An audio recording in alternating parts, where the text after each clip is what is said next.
modify the terms and the conditions before the expiry date. The offer will need to be designed to incentivize energy savings. And I think that from a legal point of view, but I think that Francesco knows very well, this proposal may have implication for the design of early termination fees, because now also the retailers can include in the electricity and gas contract can include the early termination fees. They are allowed to include this component. In Italy, as for the supply of last resort, in Italy the ARERA, the regulatory authority, has already implemented this mechanism both for both the electricity and gas sector. The last resort suppliers are appointed by an auctions, and they are responsible to serving customers following a supply failure, so that no consumer ends up without electricity. Risk management and hedging strategy has to be necessary to manage the portfolio for the retailers, because the energy crisis has shown that some retailers have not hedged the risk of the price, with a significant increase in supplier failures, with higher cost for all customers, because in Italy, for example, the cost of failures of supplier is included in the bills. For this reason, the Commission is proposing to introduce an obligation for all suppliers to have in place an hedging strategy.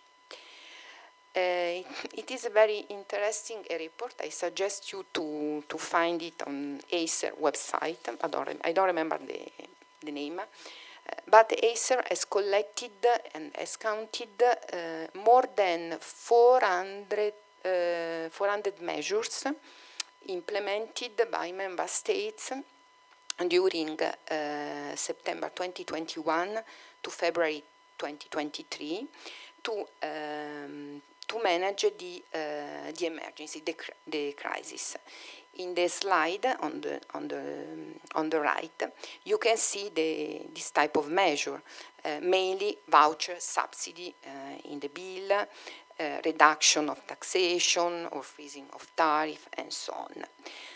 Acer has noted a lack of coordination within the member states in adopting these kind of measures, and as well the potential distorting nature on the wholesale and retail markets. And so, to ensure more coordination in case of future price shocks, the proposal aims to transfer the power to the Council, acting on a proposal from the Commission, and the Council can declare a state of crisis based on some criteria. Price may be set below the cost only for a limited volume of electricity, household and small and medium enterprises, and for a limited period, no more than 1 year.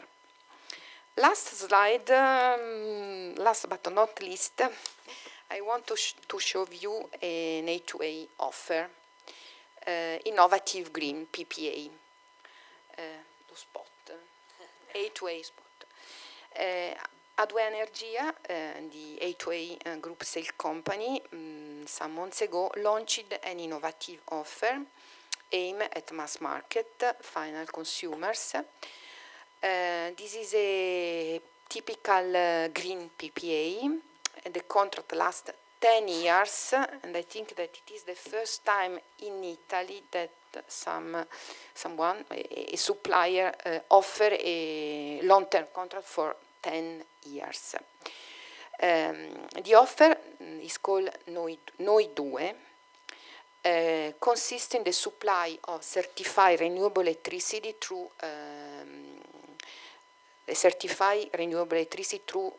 origin, garanzia d'origine, come si dice? Guarantee of origin, at a fixed price for 70% of the consumption is a fixed price based on the LCOE level cost of electricity of the A2A group wind and photovoltaic plants, and remain 30% of the consumer at the market price. PUN is a national, single national price. And so a client could manage the fixed price together with the spot price.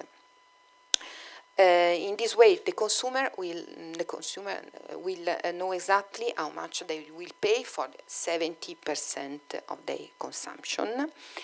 And this kind of contract, especially for the consumer unable to install renewable energy sources at home on the roof, for example, could trigger a virtuous circle and an increase in the installation of renewable energy in the country. And so, let me conclude my speech. If you want to push you to consider this A2A offer, because we are offering now the same contract. Thank you so much, Esther. A lot of food for thought, actually. And we can see that from a multi-utility, several problems, but also proposals. And, well, like different sources, the need of different primary sources, and the balance between the problem of prices and quantities, short-term and long-term. That's very interesting. Well, I cannot do without remember that the PUN, the electricity price on the market, the Italian market, was last August 100 euros for megawatt hour, and 100 euros last August, and 1 year before it was 500 euros. Yes. So the market rules are really make the difference, actually. So let me pass the floor to Adrian, the head hot clock, and he will tell us about competition law and state aid aspects of long-term contracts in new electricity market design proposal. So the point is, I think, the idea of long-term investment and long-term tools for investment, isn't it? Adrian, you have the floor. Yeah. Thank you. Yeah, thank you. Thank you very much, Mrs. Chairman. I'm very happy to be with you, though remotely. I'm very sorry about that. I wish I would have been able to be with you. Can you hear me well? Just to be sure. Yes. Yeah. Yes, okay, that's excellent. perfect. So, in my presentation, and I'll share a few slides if you don't mind. It will be easier for everyone.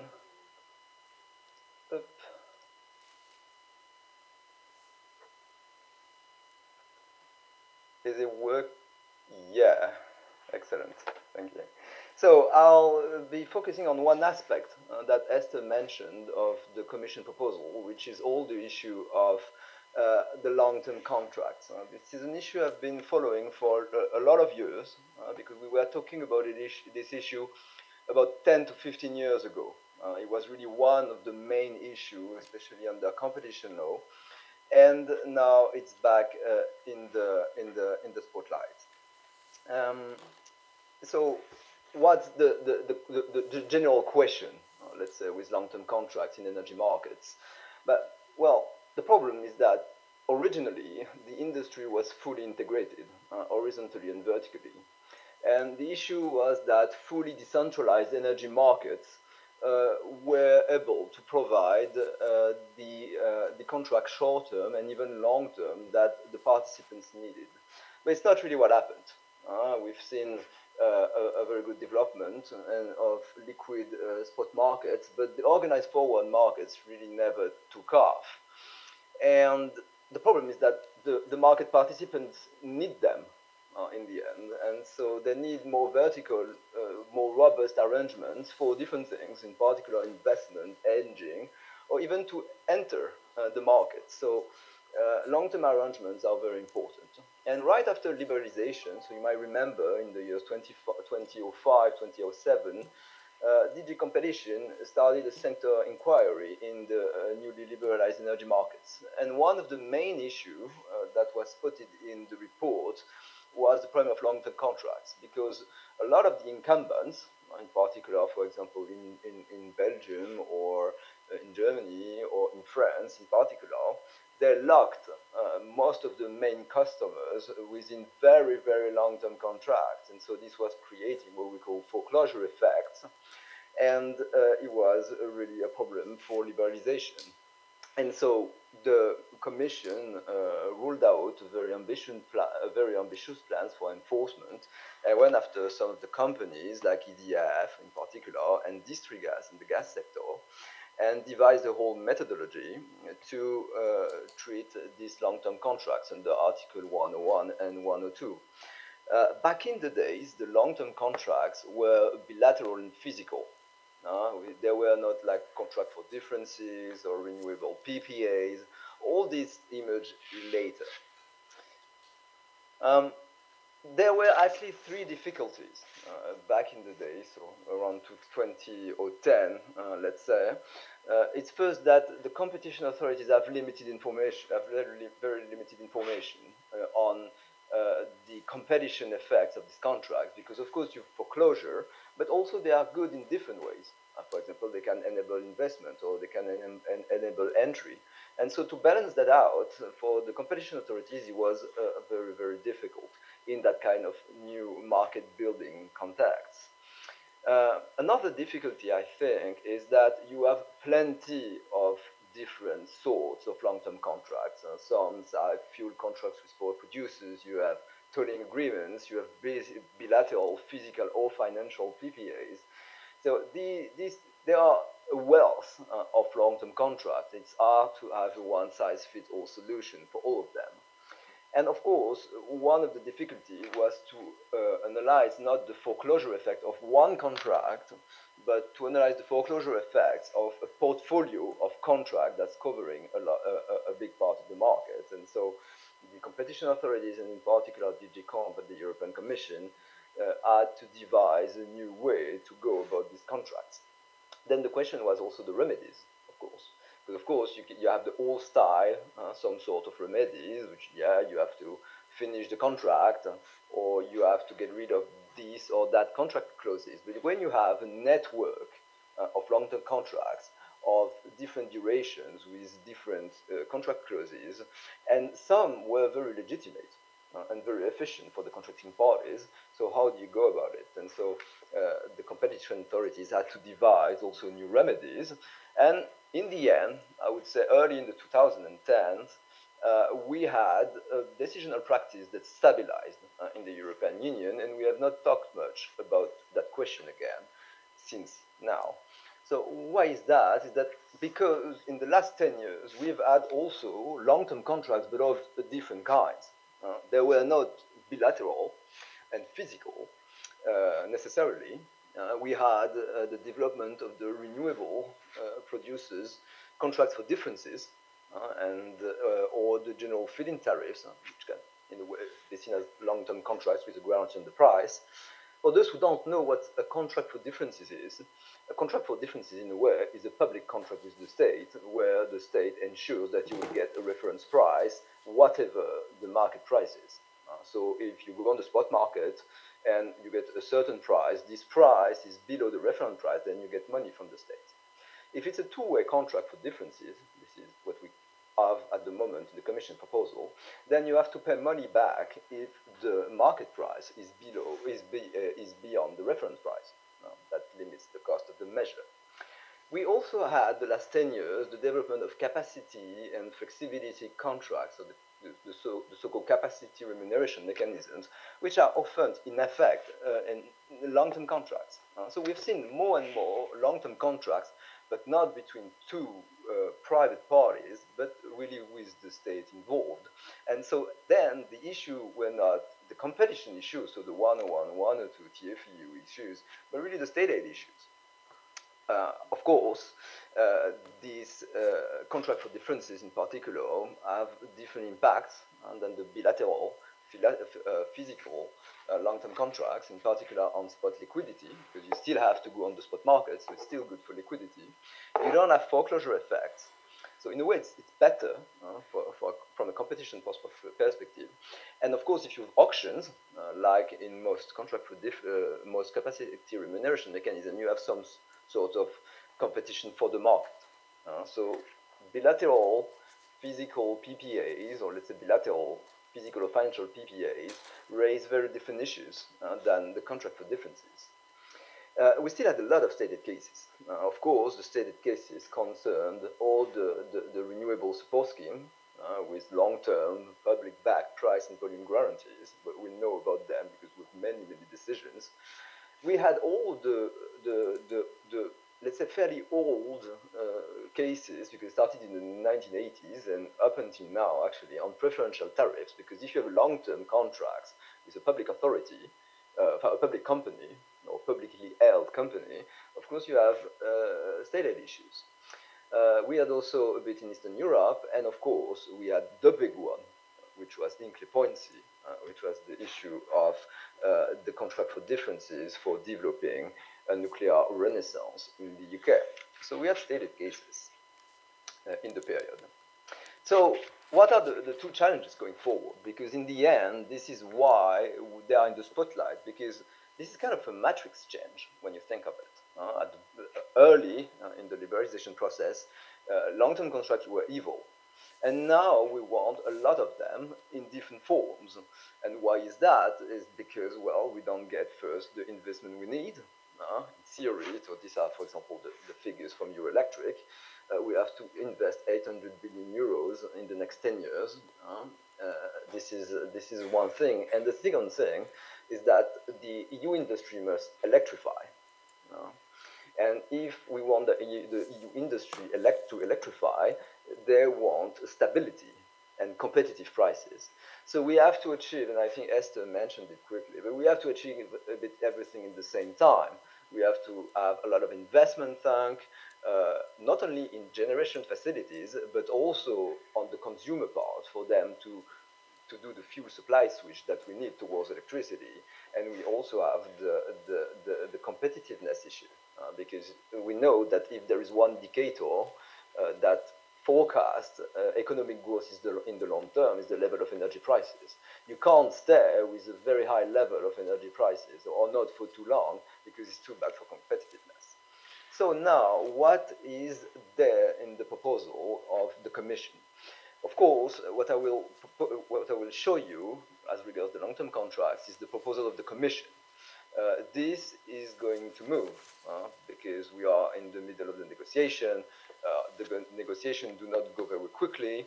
In particular, they should be able to finish the trilogue probably last moment, in early maybe February or even January, because then is the European election and everything is done. So we will see if we get the reform or not, but the more time goes by, the less likely it is. So on long-term contracts across the board, so really the PPA and the contract for differences, we have three interesting things in the Commission proposal. First, we have one bit that's really generally a little bit overlooked, which is the creation of virtual hubs for long-term transmission rights on interconnections. And actually, that's a fairly old idea that's coming back, which has some potential but limited. But the idea is that long-term contracts create competition issues when they are on the market that's dominated by one or a few players. But of course, if you could do long-term contracts across borders, then all these competition issues would vanish. The problem is that obviously it's network industry, so you need to have access to the network, and interconnections are not unlimited in terms of the capacity. So there the idea is really to optimize the capacity on interconnectors. And so the problem is there that the duration of these long-term transmission rights would be maximum 3 years. And well, it's not enough. The different companies, the generators and the buyers, they want more than that. They want 10 years, they want 15 years. But still, that's a good thing. So then you would have the two-way contract for differences for new public-backed investment. So I think this one is the big one. The idea is to make compulsory for member states to support certain technologies when they are mature with two-way contract for differences. Well, the interesting thing, of course, is that it's compulsory. the other interesting thing is that it's not only new investment, or it's interesting to see the way it's defined new in the proposal, because it's not only greenfield, it's also all the retrofitting of the current facilities, and of course, there the big issue is the French nuclear fleet. Obviously, the idea, of course, behind that would be to allow some sort of public support for the retrofitting of this new fleets in France, and that, of course, is very scary for a lot of member states. But I'll come back to this in a minute. With the two-way contracts for differences, one of the advantages is that you can redistribute some revenues to consumers if it would happen then that the market price would be below the reference price. Of course, we can't really forecast that. Usually, we're very bad at forecasting the level of energy prices, I think. But still, there's a mechanism, and so some of the money would be directed to consumers. So that's interesting because it's very wide-ranging. It touches a lot of technologies, but there are some issues. First issue, I think, is the issue of technology neutrality. Do we want to pick let's say, the winner technologies? I mean, that's an issue. It's probably better than picking winners, but we know that for some technologies, there's only one player. And so if there's only one player, then you're picking up that player. So that's really an issue about technology neutrality there. There's also an issue with the organization of the competition for the market, because there you'll have to organize auctions, but you'll have to organize technology-specific auctions, and I'm telling you, good luck. It's really complicated to do it well for every technologies, and we have different member states with different, let's say, regulatory capacities, and so there will be an issue there.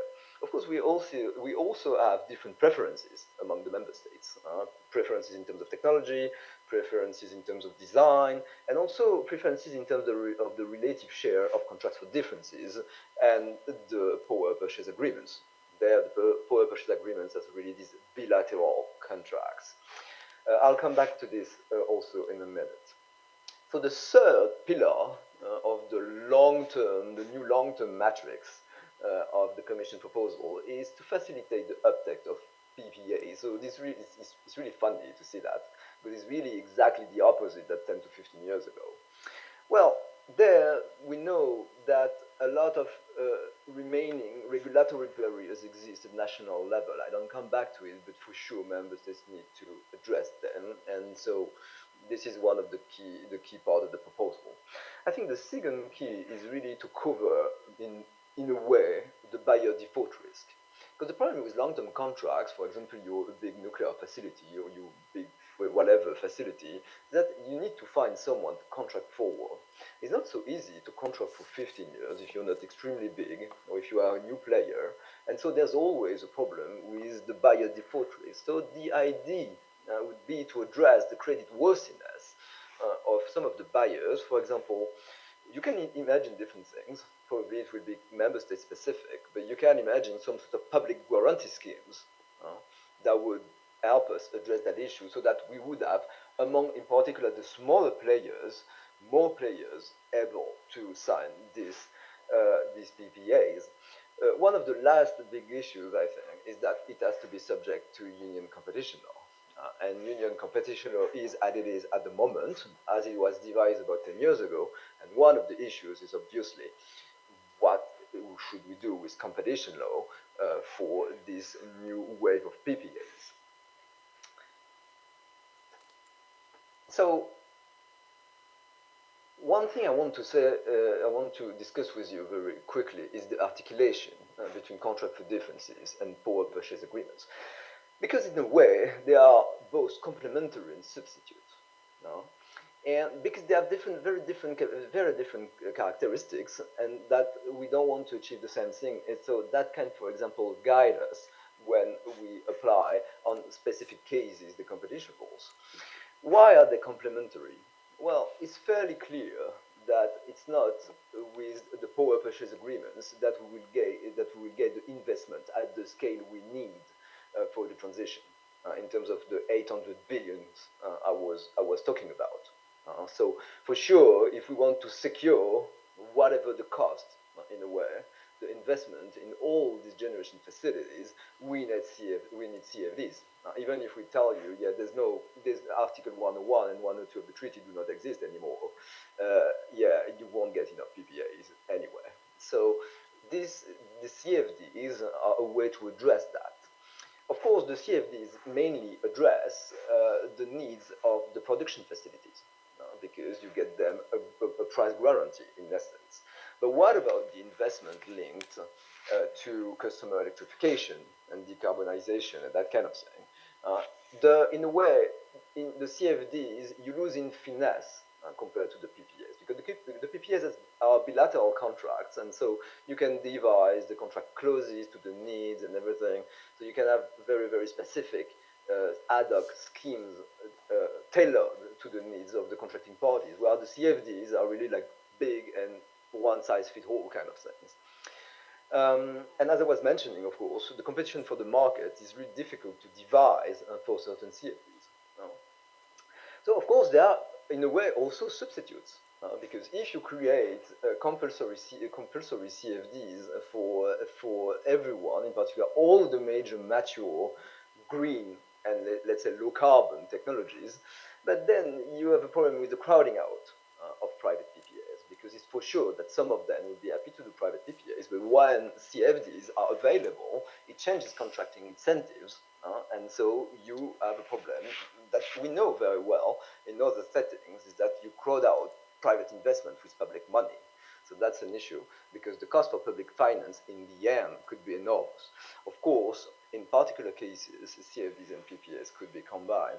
So now my last slide, I've talked enough, to come back to the title of the presentation, which is the different competition law and state aspects of long-term contracts. So I think the competition law aspects of the PPAs, because the PPAs, we raise competition issues, one antitrust issues, and the CFDs raise state law aspects.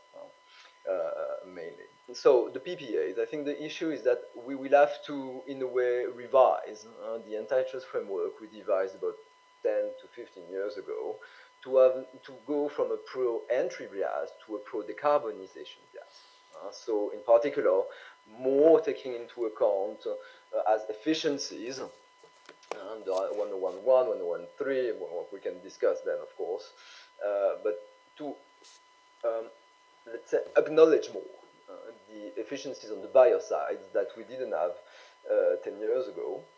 We will have to adapt the analysis of cumulative foreclosure effects. There are ideas how to do that. For example, we could take the renewable PPAs out of the analysis. We could do this or that. But what will be very important is to keep the big electro-intensive users contestable. Because our idea is, we should never forget that, is to electrify everything. So basically, we'll have more and more electricity-intensive users. And so if we have more and more of them, especially the big ones, we need to keep them contestable if we want to keep a little bit of the market. This is, again, what Esther was saying a bit earlier. We need to find a fine balance between the planification of everything, but also keeping the benefits of competition, because we'll need it in different ways, but it's another discussion. We'll have to think about innovative remedies also when we have these issues. And for example, it could be auctioning of standardized PPAs. We could imagine different things. On the state law aspects of the CFDs in the proposal, of course, the issue is the definition of what's a new investment. If it's a new investment, is also some of the, for example, the old nuclear technology, well, I'm not sure we'll reach a compromise. So let's see where the ships may fall, but definitely there's an issue. The other issues, I think, is what will be the role of DigiComp in all of this. Will it be really formal, or will we really look at it? Because in the end, if you have CFDs for everything, it's good, and that's the main device we have to get all the investments we need, we can be a bit skeptical that the control will be with any kind of effectivity, like we've seen, for example, I don't know, in the financial sectors after the financial crisis. All in all, I think we need more predictability, not really on the CFD issue, but really on the PPAs, because I think in the market, a lot of players would welcome the idea of doing more long-term contracts because they are more tailored to their needs. And so you can imagine a lot of interesting contractual structure, for example, involving purchasing consortia, or involving, for example, taking equity in a new generation project as being a consumer. So we have that already, but we could have it more, but we need to have more certainty about the regulatory framework and in particular the way we would apply competition law. So I'll stop there. Thank you so much. Thank you, Ed, and it was very, very interesting. So many, well, again, food for thought, so many thoughts, actually. And also showing the contradiction of dealing with a changing environment, changing technology. I would have a question on the stability of the market as a point, because when we discuss about PPAs as, well, bilateral agreement, tailor-made, specific, but then what's the guarantee in relation to a regulated market? But that's a different question.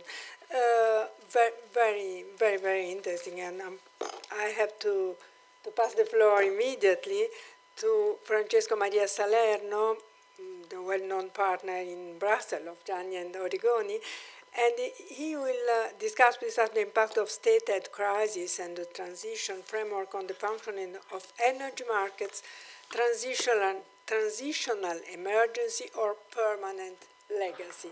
And that's the point. Thank you very much, Francesco. Thank you very much. First of all, I want to reassure all of you that are looking at the watch in expectation of the walking tour of Trastevere, that I will try and be extremely brief, and to that end I will not use my slides. Instead, I will make a little advertisement myself, not of a commercial product, but of an intellectual product. Competition Law and Energy Markets, 6th edition.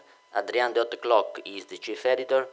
I am one of the many contributors. I take the opportunity. Adrian, can you hear me? I'll be late in delivering my piece, so that I'm coming out and everybody knows.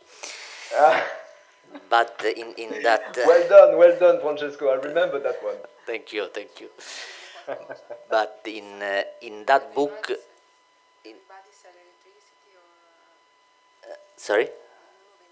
Oh, everybody tries to sell you something. Yes, that is true, absolutely. Everyone is on line of business.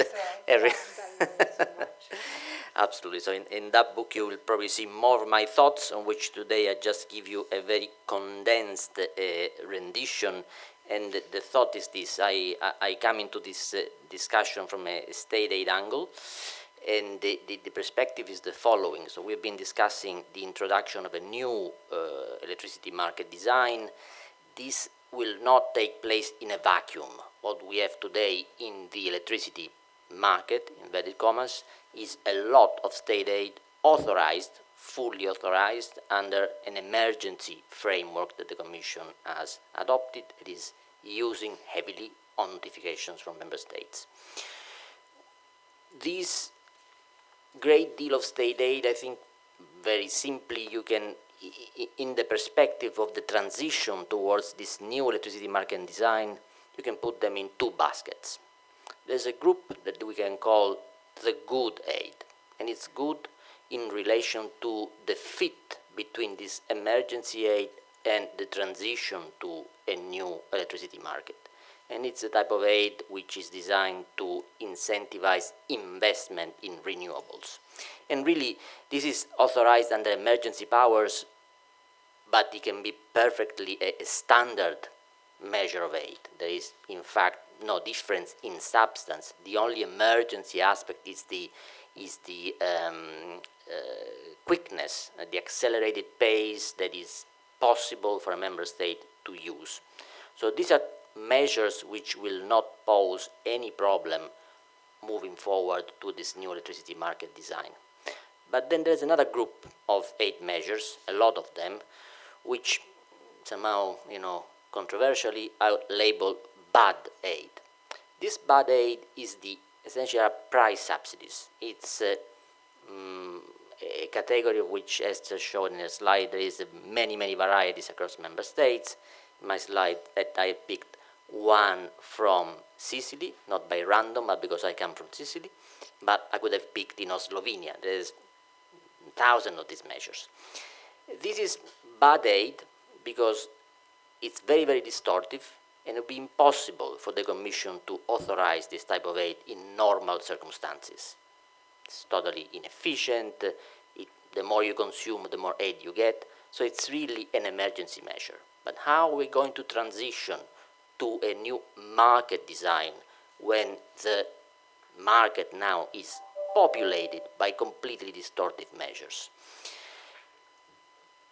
The answer to this conundrum is that we are going towards a new contradiction. I think today's theme in the opening address was that we are facing a world of contradiction. And the contradiction is that the new electricity market design has, in fact, price regulation mechanisms allowed under a state of emergency, but yet they will become a permanent feature of this new market design.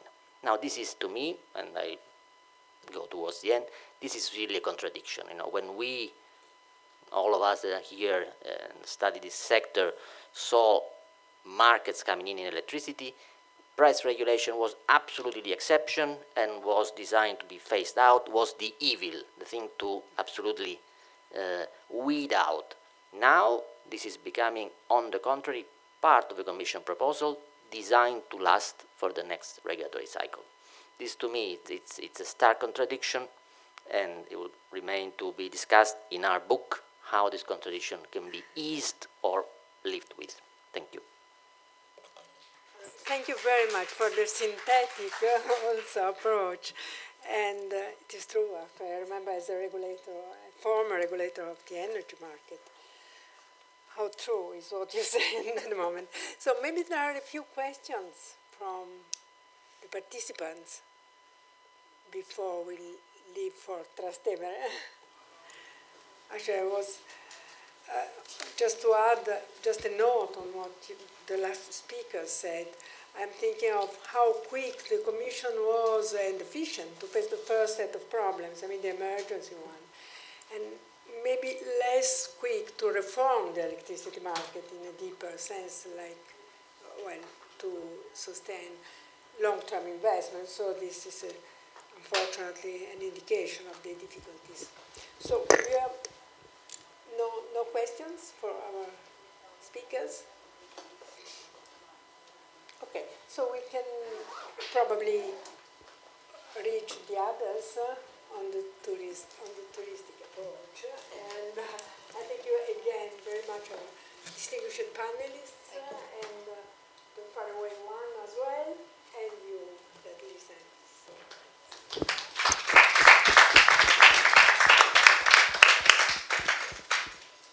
Bye, everyone. Thank you, Adrian. Thank you, bye. Bye-bye, thank you. And don't be too late. Okay, promise.